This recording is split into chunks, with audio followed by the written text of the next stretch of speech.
Alrighty, joining me now is a UFC bantamweight contender who takes on former champion Dominick Cruz at UFC 219 in December in Las Vegas. Please welcome Jimmie El Terror Rivera back to the show. Jimmy, how's it going? It's going great, man. How you doing? I'm doing really well. Great to catch up, and thank you very much for the time. Now, I gotta ask you, this was just announced. You versus Dominick Cruz, big pivotal bantamweight title or fight that could determine the next title contender. You have wanted a shot at Cruz for quite some time, ever since he lost the title to Cody Garbrandt last December, pretty much. Just looking back, you were calling him out even as early as this past January, and here you are finally fighting him.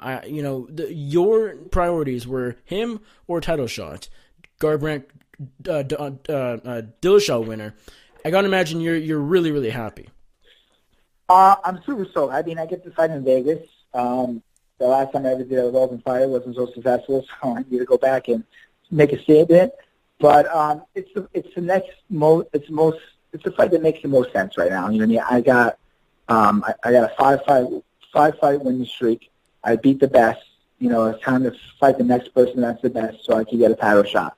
And the way I thought of it, and I sat down with my coach, is either if Cruz doesn't take it, I fight the winner of TJ or Cody, or fight Cruz and be the number one contender. Were you willing to sit out to wait for the winner of Garbrandt, Dillashaw, just because that's not happening for a little while? It's still a couple months away, and you haven't fought since July. By then, you versus the winner of that wouldn't happen until probably early 2018. It'd be a bit of a layoff. Were you willing to wait that long, though? For a big shot, for a title shot. Yeah, I mean, what makes the most sense? Who else am I going to fight? It's either Cruz or for the title shot. I'm willing to wait that. It's not something I love. Listen, I love fighting, but teaching is my first passion. So if I have to wait, it doesn't hurt my pocket at all. I am super busy all the time. I have a school I run. I have 255 students in my school. It's busy, from kids all the way to adults. I'm actually opening up a Tiger Cup program for 3 and 4-year-olds. So I got a busy day. I got something that's very successful, and I put my passion into it because I love what I do. So if I had to wait, I have to wait. It's not a problem. Now, are you surprised that Dominick Cruz took this fight? Because you've said on the record... Fuck yeah. I'll let you take it from there. Are you surprised? Because you have said on the record over the past few months that Cruz doesn't want this fight. At that point, you're thinking, okay, this isn't going to happen. I guess we've got to wait for the winner of Garbrandt Dillashaw, which certainly isn't a bad option. But how shocked are you that Cruz, signed the dotted line? I honestly am super shocked. I think the biggest thing was they must have gave him something good, or they told him that's the only way. I don't know. I don't know what made. I heard that he wanted to take the fight, which I was super surprised, and I'm just happy. I'm happy he took it, so I could go in there and whoop some ass. Right. I mean, to me, it seems like he never was against it. He certainly wanted. I mean, even just the other day, he said, ideally, either Garbrandt or Dillashaw get hurt, I slide right in, get that title shot, fill in on short notice. But even when you just beat Almeida, you guys have that sort of post-fight thing where he was on commentary, and I believe he said get in line. So it seemed like he was never completely opposed to it, but it certainly seemed, to take a while to put this together. Well, there's always a lot of moving parts with anything, and then with anything you do, and people understand there's a lot of stuff that goes in the background. Like, people are asking me, when you fight. I really don't know. It's not up to me. You know what I mean? You can't make two people fight. Like Dana White always says, they got to agree upon it. I just asked, I fought down, in the rankings. I fought Almeida, let me fight up now. You know what I mean? And go further. And I feel like Cruz needs to, he didn't want to rematch right away, so he should defend his spot. Fight so he can keep his spot. Now, you were supposed to fight Brian Caraway earlier this year. That fight, fell apart. Caraway got injured, and then the Marlon Vera fight was on the table, and you didn't want that fight just because it was a huge step down, of course. At this point, that Caraway fight, again, you're, I believe, number 3 in the division right now. Caraway is a few down. Do you feel like, a Caraway fight, you've sort of moved on from that now? It's a step down, and it won't take you further up the rankings? No, I mean, I fought Caraway. We were supposed to fight Caraway because he was the only person available at the time. So at the time, I was 5, he was 6. I said, no problem. Sean wanted me to fight him. I said, no problem, I'll fight him. And, everybody else had a fight. So I said, okay. And then, 2 weeks before, he pulled out. And this is not the first time this happened. You know, this happened numerous times, you know, before that. So it's just like it's the third time. You know what I mean? I'll never end up fighting him again, probably. You know what I mean? Like, you can't try to fight someone 3 times and especially 2 weeks before pull out. And, you know, I understand the UFC gets mad at me, but what am I supposed to do? I'm starting to fight title weight, not anybody else.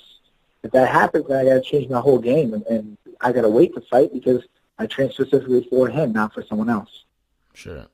Now, back to Cruz, back to Dominick Cruz. Are you a little worried at all that, you know, he's already talked about, that his conversation about this was a bit before, the fight with you was announced, but nonetheless, very recently, as I said, he said, I'm willing, ideally, Dillashaw or Garbrandt, I fill in for if someone gets hurt, interim title fight, or I rematch Garbrandt, whatever the case is, that'd be great. Are you worried that if that fight does fall apart for whatever reason, it already has, there's no saying it won't again, that he would be pulled from your fight, you'd be left without an opponent, and, that'd be a really terrible situation for you?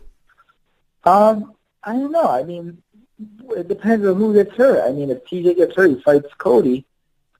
You know what I mean? Then I don't know. Or do you think you could be the one to fill in? Maybe I think I could be. I mean, Cruz is not on a 5-fight winning streak. He doesn't have 20 wins in a row right now. I don't know. I don't know what could happen. Anything could happen. That's the craziest thing. But what if they don't pick Cruz? They pick me. What if TJ gets hurt and can't fight and is out? Maybe I fight TJ instead. Or what happens if Cody's out and he's out for like a longer period of time? Then all right, maybe Dom and TJ fight, and then I fight the winner of that. Anything could happen. So it all depends on how the cards lie, man. It's all luck of the draw. Yeah, I suppose for the most fans, and even for you, even though you're going after the title shot, probably ideal situation. Everything goes down as planned, and if you get past Cruz, you're able to fight the winner sometime next year. But anyways, the Cruz fight, by far the biggest fight of your career.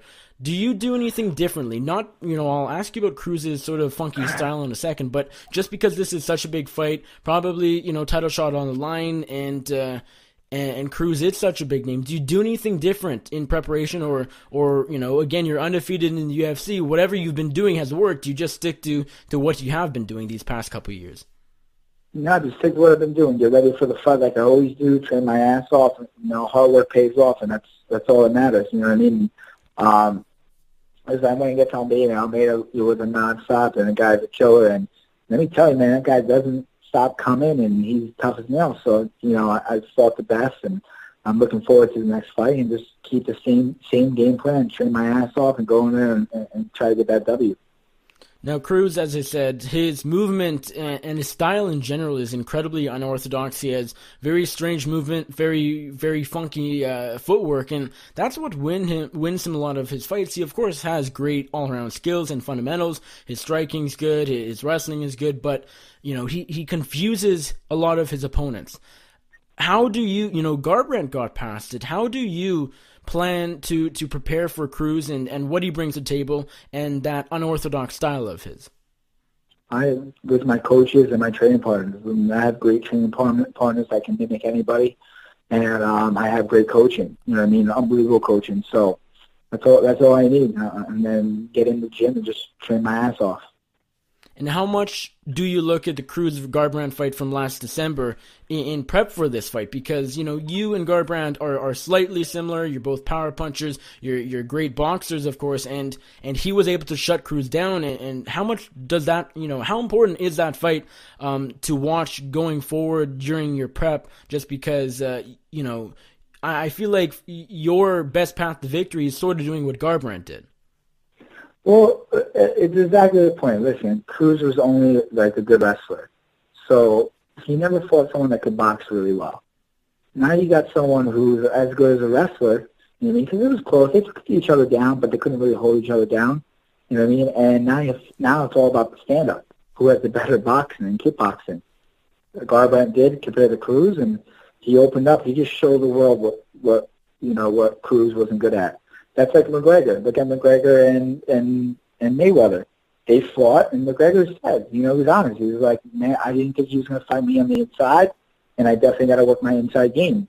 He opened up a hole in McGregor's game. So there's a whole bunch of things there that, when you watch people fight, you could see what they're good and what they're not good at and you can figure them out. And you don't just go in there. If you're a good fighter, you don't just go in there with one game plan. You go in like 3, 4, 5 different game plans. So if something doesn't work, you do something else. And I think that's one of the things that I'm really successful at, that I could change it up in any second of the fight. So it doesn't matter what it is. You know what I mean? We had, going without me, we had 2 game plans, basic game plans. Take him down or kickboxing. Let's kickboxing first. It was working. My coach wanted me to feel around, and I'd take him down. I took him down. I got up a little bit. I'm like, no, I want to knock him out. The reason why I want to knock him out because I wanted to get that next fight and get to TJ and Dillashaw. You know what I mean? Not knowing if Cruz was ever going to be healed, ready to come back and fight. So I let him back up and then try to get the knockout. Listen, sometimes you just can't get the finish. You know what I mean? It was funny. I was laughing about it today. Someone was saying, I'm going to get my ass whooped. And I love all the trash talking. It cracks me up.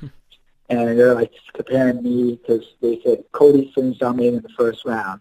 And I'm like, yeah, but I finished British in the first round, and it took him almost the end of the third round to finish Marcus Brimage. You know what I mean? So it's just funny how it goes back and forth.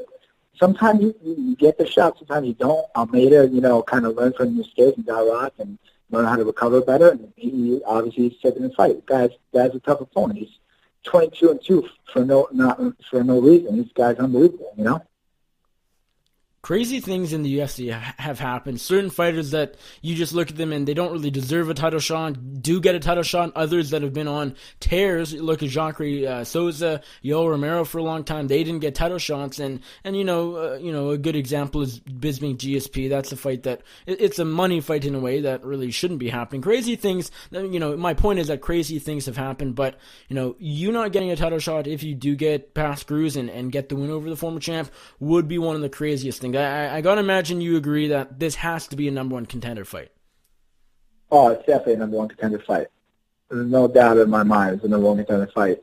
I heard there was some talk already that, Garbrandt's coach wants Cody to drop down to 125 to fight Demetrius Johnson. If he can make it, if not, I don't know. But I'm not really worried about that now. I saw it. It's in the back of my mind since you brought it up. But really, I'm just really focused on Cruz now. I'm focused on getting that win and then go from there. The one thing about Garbrandt dropping down is that would free up the bantamweight division. Unless they do what Conor McGregor did and he gets 2 titles and all that, then that sort of clogs up the division. But I guess, if he has to vacate the title to challenge Mighty Mouse, that wouldn't actually be a bad thing for you because that's just one less guy ahead of you. That's true. So you never really know. So I'm just, like I said, I'm just going to focus on this fight, what I got in front of me, and go from there. Now, one thing that you wanted was a fight in November, the UFC 217 card at MSG in New York City. Of course, you're fighting a month and a bit later at UFC 219, 2 pay-per-view cards later. Is that disappointing to you at all? I'm sure you would have liked the fight at MSG. Everybody does, but I'm you're of course still excited for the Cruz fight. But is it a little disappointing that this isn't at MSG? It sucks in a way, but I'm sure, I'll get a shot at MSG. I'm not worried about it. You know what I mean? I'm sure I'll get a time. It'll probably go back in here next November, and I'll be able to get a shot maybe sooner. So I'm not worried about it at all. It is what it is. I got plenty of time, and I had 2 fights in mind, either the winner of the title fight or Cruz. So I got something I wanted, so I'm excited. I'm just ready and focused on, the task at hand. Fair enough. Now, assuming this does go down, Dillashaw and Garbrandt, Garbrandt's defending his bantamweight title for the very first time against former teammate TJ Dillashaw. Who are you picking in this fight? Who do you think walks away the champ? I don't know. It's gonna be an interesting fight. I'm gonna go with TJ just because some people would ask you. I'm just going with TJ because he didn't have all those injuries. Like he didn't have a back injury, a serious injury. It's hard to come back from that, so I'm just going to go with it because he's the healthier of the 2. So if everything goes to plan, Dillashaw versus you for the 135-pound title early 2018? Sounds good to me. I don't care, either one. Well, my last question for you, how do you get the job done? December 30th, Las Vegas, Nevada, UFC 219. I'm sure this will be on the main card on pay-per-view. You're taking on former champion Dominick Cruz. Of course, this is a fight you've wanted for a long time now. How do you get the job done? Any way possible. Knockdown, submission, decision, I don't care. Just get my hand raised at the end of the fight. Excellent. Well, Jimmie, thank you very much. We're definitely looking forward to it. This is a huge fight for you. Congratulations on getting the fight, and good luck in your upcoming training camp. Before I let you go, let my audience know where they can find you on social media, and if there's anybody you would like to thank or give a shout out to, the floor is yours.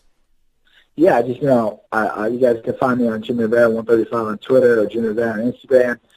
Thank you to my sponsors, Tiger Fight Gear and NutriBio, and I appreciate, taking the time and doing this interview with me. And, thank you to all the fans, all the support. I appreciate it.